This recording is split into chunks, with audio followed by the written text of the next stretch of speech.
جان لیجئے کہ جو چھوٹا جانور ہوتا ہے جیسے بکرا ہے، بکری ہے، بھیڑ ہے، دمبا ہے،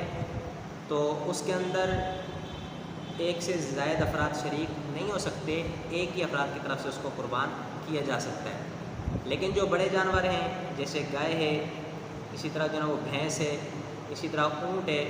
تو اس کے اندر ایک سے زائد افراد بھی شریک ہو سکتے ہیں، اور زیادہ سے زیادہ اس کے اندر 7 افراد شریک ہو سکتے ہیں، 7 سے زیادہ شریک نہیں ہو سکتے۔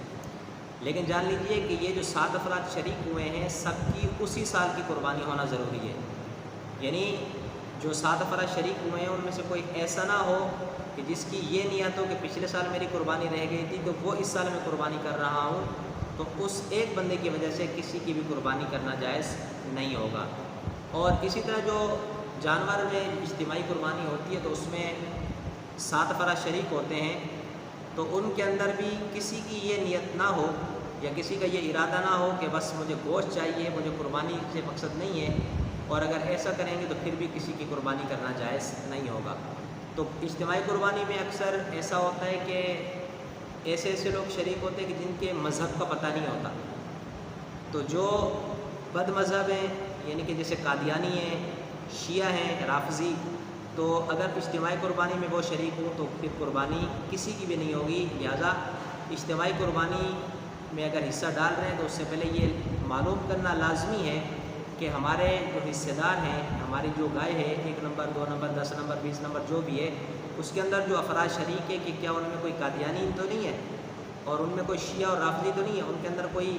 آغا خانی، اسماعیلی، کوئی بوری تو نہیں ہے۔ اگر ان میں سے کوئی بھی ایسا افراد شریک ہو تو پھر اس گائے میں حصہ شامل کرنا یہ جائز نہیں ہے۔ تو یہ جان لیجئے کہ قربانی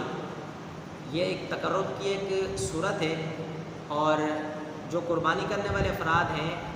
وہ اس کی زیادہ سے زیادہ جو اجتماعی قربانی میں گائے وغیرہ میں شامل ہونے والوں کی تعداد ہے وہ 7 ہے،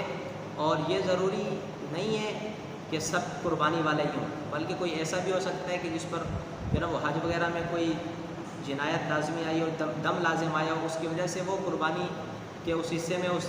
دم سے بری ذمہ ہونے کے لیے اس نے حصہ ڈالا ہو، تو اس کے لیے بھی جائز ہے، وہ شامل ہو سکتا ہے، اس لیے کہ یہ بھی ایک قربت کا ذریعہ ہے۔